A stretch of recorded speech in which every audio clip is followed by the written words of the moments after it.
I'm sitting down with Patrick Buchanan, senior advisor to Presidents Richard Nixon, Gerald Ford, and Ronald Reagan. He ran for the presidency 3 times. He wrote many books, and some of his books have really menacing titles. His latest book is called Suicide of a Superpower: Will America Survive to 2025? Very pessimistic, sir. Well, first of all, thank you very much for joining me. Thank you. With regards to foreign policy, you're saying one of the ways to prevent that suicide from happening is to dismantle the empire. First of all, what do you mean by empire? Or you might call it the American Imperium or the American Empire. The United States has military bases dating back to the Cold War in Europe, in Asia, the Middle East, Africa, all over the world. And we're running a deficit of 10% of our gross national product. And quite frankly, we can't afford any longer, in my judgment, to continue to carry this enormous burden of defending 40 or 50 countries around the world. And so I think we're going to have to dismantle these bases. We're going to have to come back from Asia, come back from the Middle East and South Asia. And I think we're going to have to bring the troops home from Europe. You were writing and speaking out extensively about the Bush era crusade under the banner of ending tyranny in the world. Do you think that crusade is still on? Look, the idea that we're going to end tyranny in the world is utterly utopian. We never are. We've had tyrants from time immemorial. And what the United States should do, in my judgment, in its foreign policies, is build a defense establishment strong enough to protect our vital interest and our vital allies. And when problems arise, whether it's in Zimbabwe or somewhere else, the people there have got to deal with their own problems.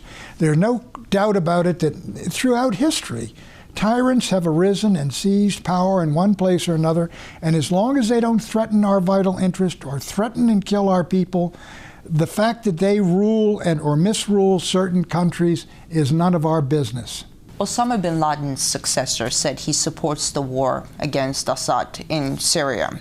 And Al-Qaeda was reportedly behind the 4 suicide bombings, which killed scores of Syrian officials and soldiers in Damascus and Aleppo. Doesn't it seem strange that the U.S. is on the same side with Al-Qaeda in Syria? Well, it does indeed. Listen, the Assad government has been ruthless and brutal in suppressing the uprising and the insurgency against it. Not as brutal as his father was, Hafiz al-Assad, who slaughtered 20,000 people in Hama in 1982 when they rose up. And it would probably be a good thing if he departed and they had a more democratic government. But your point is well taken. The United States should ask itself not only what is the character of this regime, but first question should be, do we have a vital interest in who rules Syria? My answer to that is no. Secondly, if the incumbent government is overthrown, who comes to power in Syria? You have the Muslim Brotherhood is trying to overthrow Assad. You have Al-Qaeda, apparently, which is moving in, trying to overthrow Assad. So we've got to ask ourselves, is the devil we know preferable to the devil we don't know? But in the Syrian situation, I think the very fact that Al-Qaeda has been involved, apparently, in these 4 suicide attacks should tell us that we ought to be wary about overthrowing or participating in a movement to overthrow Assad before we know what's going to replace him. As you said, it's very hard to tell what's going to happen to Syria if more radical forces seize power. Do you think the U.S. foreign policy might be helping terrorists indirectly? I think the United States, American strategists would have to be fools not to see what Al-Qaeda is doing, not to ask the question, if it's good for Al-Qaeda, can it be good for us? And not to look at Assad and say, he may be a ruthless dictator in what he's doing, but what comes after him when he falls? I think Al-Qaeda does its best work, or it works best, when it finds a country that is fundamentally a failed state in Yemen, Somalia, Afghanistan under the Taliban. And I think in those conditions, that's where Al-Qaeda can plan and recruit far better than it can when you have a a regime which is a hardline regime running the situation, whether it's secular or whether it's Muslim Syria Brotherhood. torn apart by civil war. That seems like a good environment for them. I think Syria is really a potential disaster in that we could have there a proxy war between the Sunni and Shia all over that region. They already have Sunni coming in from Iraq. They already have Al-Qaeda in there, apparently. You could have also a conflict, ethnic conflict, with the Druze in there and the Kurds in there, as well as Arabs in there. I think this is why I am against putting weapons in and aiding the anti-Assad resistance, because an all-out war there could be a disaster which leaves a failed state in Syria. So what about the strategy that the U.S. is now pursuing, putting pressure on Assad alone and not addressing the armed groups, the fighting armed groups among the opposition as well? Well, I think that's basically the United States has taken sides in this war. We've taken sides there just like we've taken sides in Libya. What should or what should not the U.S. do here in Syria? My policy would, if I were in the White House, would be by and large hands off Syria. In one of your articles, you argue that the Obama administration doesn't want a war with Iran. The Pentagon, U.S. intelligence community, they're saying Iran does not have a nuclear bomb and hasn't decided whether or not to build a nuclear bomb. Iranians obviously gain nothing from a war. If nobody wants it, then why the drums of war? Why are they so loud? There are people that want a war. I mean, do not think no one wants a war. You don't have wars unless someone wants it. And quite clearly, the Israeli government would like to see the United States smash Iran's nuclear program, which they think is creating the conditions where Iran could, with one leap forward, get a bomb.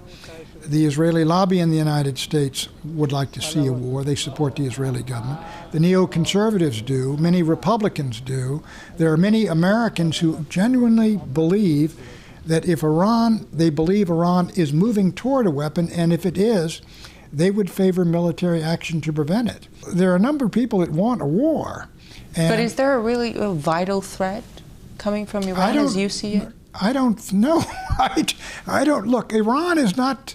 Iran, I mean, during the Cold War, with due respect, Soviet Union had thousands of weapons. They could have destroyed us in an afternoon, and we could have done the same thing. I was around during the Cuban Missile Crisis. That was genuinely terrifying. But Iran doesn't frighten me, and I don't think it should frighten the American people. They don't have a bomb. They haven't made a decision to build one. They don't have the means to deliver one. And the Israelis have 300 atomic bombs. I mean, who presents the existential threat to whom?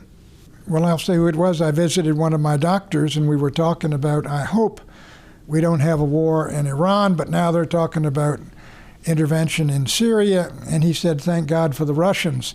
They've got some ships out there, and the Americans won't fool around with the Russian ships, so the Russians are keeping us out, and that's wonderful. That was your doctor? Yeah, that's one of my doctors.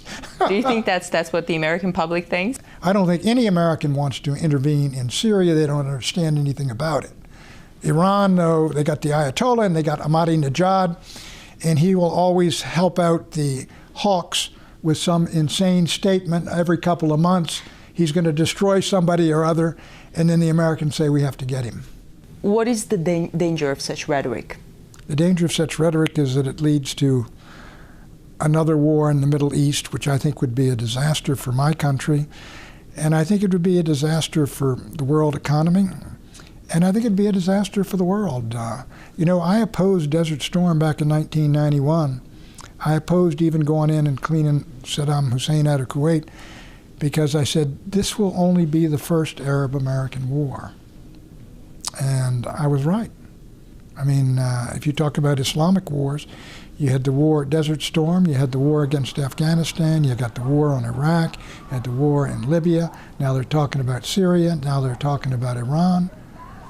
Of what benefit has this been to the United States when you see where we were in 1990 and where we are today, and where China was in 1990 and where China is today? They haven't gone into any of these countries, haven't invaded anybody. And they're moving upward, as is Brazil and as are India. And what are we doing in all these places? I don't think you can't replicate the Middle West in the Middle East. Thank you. Thank you.